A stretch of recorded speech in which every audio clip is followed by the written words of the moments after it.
কি রে, তুই এখনই পড়া শুরু করে দিচ্ছিস? সেটা কি ফার্স্ট ইয়ারের পড়াশোনা? না দাদা, আমি পার্সিয়াল ড্রপ নিয়েছি তো। আচ্ছা আচ্ছা, বুঝতে পেরেছি। তো তাহলে কিন্তু বিটেকে তো পড়াশোনা করতে হবে, নাহলে ফার্স্ট ইয়ারের পড়াশোনা করবি কিভাবে? মানে সেমিস্টার কিভাবে পাস করবি? দাদা ওটা নিয়ে টেনশনে আছি, তুমি প্লিজ কিছু একটা উপায় বলে দাও না। দেখো, যারা যারা পার্সিয়াল ড্রপ নেবার কথা ভাবছো না, তাদের দুটো মেন ফ্যাক্টর আছে। মানে ইদার তুমি পার্সিয়াল ড্রপ নিয়েছো বা নেবার কথা ভাবছো। তো ফার্স্ট ওয়ান হচ্ছে কলেজের অ্যাটেন্ডেন্স, যেটাকে আমরা 75% অ্যাটেন্ডেন্স মেনটেন রাখার কথা বলি। তো এখন কারেন্ট সিনারিও এতটাই টাফ হয়ে গেছে, মেনলি সব কলেজই তো মার্কআউট অ্যাফিলিয়েটেড। তো সব জায়গায় স্ট্রিক্ট অ্যাটেন্ডেন্স পলিসি আছে যে 75% তোমাকে মেনটেন রাখতেই হবে অ্যাট এনি কস্ট। যাই হোক না কেন, তুমি যাই বাহানা দিয়ে দাও, মেডিকেল সার্টিফিকেট দাও, বাড়ির কোনো ইম্পর্টেন্ট কাগজ দিয়ে দাও, তবু কলেজ অথরিটি কিন্তু শুনবে না। ইদার তোমাকে ইয়ার ল্যাগ দিয়ে দেওয়া হবে বা সেমিস্টারে বসতে দেওয়া হবে না। This is the current situation.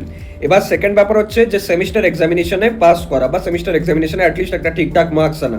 কারণ তুমি পার্সিয়াল ড্রপ দিয়েছো মানে তুমি যেটা কারেন্টলি পড়ছো মানে বিটেকটা, সেটাকে অ্যাজ এ ব্যাকআপ নিয়ে চলছো। এবার সেখানে যদি সাপ্লি বা ব্যাকলগ চলে আসে, তাহলে তোমার কিন্তু প্রিপারেশনটা হ্যাম্পার হবে, এটা মাথায় রাখতে হবে তোমাকে।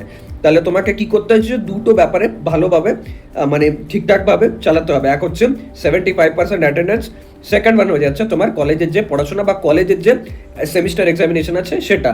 তো তাহলে সেটা কিভাবে ম্যানেজ করবে? দেখো, তোমাকে পার্সিয়াল ড্রপে নিজের যে এন্ট্রান্সের প্রিপারেশন সেটা একদম মানে ফুল ফোকাসের সাথে, ফুল কনসেন্ট্রেশনের সাথে চালিয়ে যেতে হবে।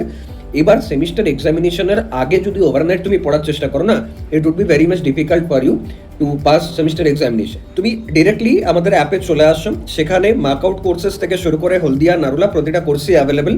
যে কোনো কলেজে তুমি পড়ছো, তুমি ইদার মার্কআউটের কারিকুলাম ফলো করতে পারো বা হলদিয়া, নারুলা, আইএম, হেরিটেজের কারিকুলাম ফলো করতে পারো।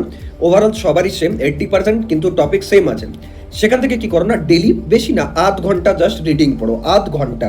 যে নোটস আছে চ্যাপ্টার ওয়াইজ সেটা, প্রিভিয়াস ইয়ার কোশ্চেনের যে সলিউশন আছে সেগুলো আধ ঘন্টা পড়ো, that's more than enough. Semester এক্সামিনেশনে শুধু 10 দিন আগে তুমি সিরিয়াস হবে এবং তখন এই বিওয়াইকিউগুলোই ভালোভাবে মুখস্থ বা লিখে পর, ডায়াগ্রাম দিয়ে পর প্র্যাকটিস করবে, তাহলে তোমার সেমিস্টার এক্সাম পেরিয়ে যাবে। এবার আসছে 75% অ্যাটেন্ডেন্সের কথা। তো চেষ্টা করো, কলেজ যদি মানে সপ্তাহে শনি রবি ছুটি থাকে, 5 দিন কলেজ থাকে, তাহলে অ্যাটলিস্ট 3 দিন কলেজ যাওয়ার, যেদিন ক্লাসে ল্যাব থাকবে, মানে ল্যাব যেদিন যেদিন থাকবে সেদিনগুলো অ্যাবসেন্ট করো না। তাহলে কি হবে, ল্যাবটা তো অ্যাটেন্ডেন্স পেয়ে যাচ্ছ তুমি, তার সাথে সাথে থিওরি ক্লাসগুলোতেও কিন্তু অ্যাটেন্ডেন্সটা মেনটেন থাকছে। আর যেদিন কলেজ যাবে সেদিন শুরু থেকে শেষ অবধি সব ক্লাসে কিন্তু করে আসবে। তাহলে ওভারঅল 75% অ্যাটেন্ডেন্সটাও মেনটেন থাকবে, আর এদিকে তোমার পড়াশোনাটাও কিন্তু মেনটেন থাকবে।